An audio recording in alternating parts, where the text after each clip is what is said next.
لا إله إلا الله لا إله إلا الله لا إله نحمده ونصلي على رسوله الكريم أما بعد فأعوذ بالله من الشيطان الرجيم بسم الله الرحمن الرحيم قل يا عبادي الذين أسرفوا على أنفسهم لا تقنطوا من رحمة الله إن الله يغفر الذنوب جميعا إنه هو الغفور الرحيم صدق اللہ العظیم۔ سورۃ الزمر کی آیت نمبر 53 آپ حضرات کے سامنے تلاوت کی ہے۔ آیت کریمہ کا ترجمہ یہ ہے، اللہ رب العالمین ارشاد فرما رہے ہیں، میرا پیغمبر آپ کہہ دیجئے، اے میرے وہ بندے جنہوں نے اپنی جانوں پر ظلم کر رکھا ہے، لا تقنطوا من رحمت اللہ، اللہ کی رحمت سے کبھی مایوس نہ ہونا، یقیناً اللہ رب العالمین تمام گناہوں کو معاف کرتا ہے، انہ هو الغفور الرحیم، اور صرف اللہ ہی ہے جو گناہوں کو بخش سکتا ہے اور اپنے بندوں پر رحم کر سکتا ہے۔ اس سے ماقبل آیات کریمہ میں اللہ رب العالمین نے اپنی قدرت کا بیان فرمایا ہے کہ اللہ جسے چاہتے ہیں وسیع رزق عطا فرماتے ہیں اور جس کے لیے چاہتے ہیں تنگی پیدا فرما دیتے ہیں۔ ان فی ذلک لآیات لقوم یؤمنون، اور آخر میں اللہ رب العالمین نے ارشاد فرمایا کہ اس میں البتہ نشانی ہے ان لوگوں کے لیے جو اللہ پر ایمان رکھتے ہیں۔ آج جو آیت کریمہ آپ حضرات کے سامنے تلاوت کی ہے، سعید بن جبیر رحمۃ اللہ علیہ حضرت عبداللہ ابن عباس رضی اللہ تعالیٰ عنہما سے روایت کرتے ہیں کہ مکہ کے اندر کچھ لوگ ایسے تھے کہ جنہوں نے کافی زیادہ مقدار میں ناحق قتل کیے تھے اور زنا کا ارتکاب بہت زیادہ کر رکھا تھا، تو وہ نبی علیہ السلام کی مجلس میں آئے اور کہنے لگا، اے اللہ کے رسول،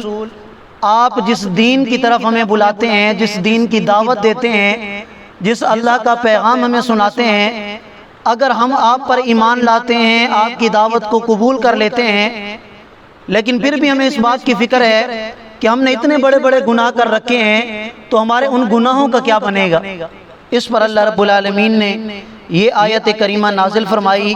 جس میں اس بات کو واضح کر دیا گیا، اللہ کی رحمت کو بیان کر دیا گیا کہ اے میرے بندے، اور بالخصوص وہ بندے کہ جنہوں نے گناہ کر کے، نافرمانی کر کے، کفر اور شرک کر کے اپنی جانوں پر ظلم کر رکھا ہے، وہ بھی اللہ کی رحمت سے کبھی مایوس نہ ہوں۔ چنانچہ اس آیت کریمہ کا مفہوم یہ بنے گا کہ اگر کوئی مسلمان ایسا ہے کہ جس نے بڑی مقدار میں نافرمانیاں کر رکھی ہیں، صغیرہ کبیرہ گناہ کر رکھے ہیں، تو اسے بھی اللہ کی رحمت سے مایوس نہیں ہونا چاہیے، بلکہ اپنی موت سے پہلے اللہ سے توبہ کر کے اپنے گناہوں کو معاف کروا لے۔ اب موت کا پتہ تو کسی کو نہیں ہے، آج آنی ہے کہ کل آنی ہے، سال بعد کے 2 بعد، تو اسی وجہ سے اس آیت کریمہ کو سن کر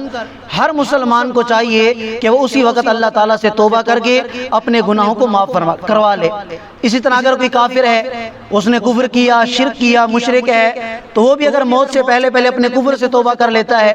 شرک سے توبہ کر لیتا ہے، اللہ تعالیٰ اس کو بھی معاف فرما دیں گے، اس لیے کہ اللہ تعالیٰ تمام گناہوں کو معاف کرنے والے ہیں۔ انہ هو الغفور الرحیم، اور اللہ ہی ہیں جو گناہوں کو معاف کر سکتے ہیں، رحم کر سکتے ہیں۔ حضرت عبداللہ بن عمر رضی اللہ تعالیٰ عنہما سے روایت ہے کہ قرآن کریم کی آیات میں یہ وہ واحد آیت ہے کہ جو گناہگاروں کے لیے امید افزا ہے، یعنی اگر گناہگار ہمارے جیسے اس آیت کریمہ کو سن لیتے ہیں، پڑھ لیتے ہیں، تو وہ ان کو بھی امید لگ جاتی ہے کہ یار اللہ تعالیٰ ہمیں بھی معاف فرما دیں گے۔ حضرت عبداللہ ابن عباس رضی اللہ تعالیٰ عنہما سے روایت ہے، وہ فرماتے ہیں، ان ربک لذو مغفرۃ للناس علی ظلمہم، کہ بے شک آپ کا رب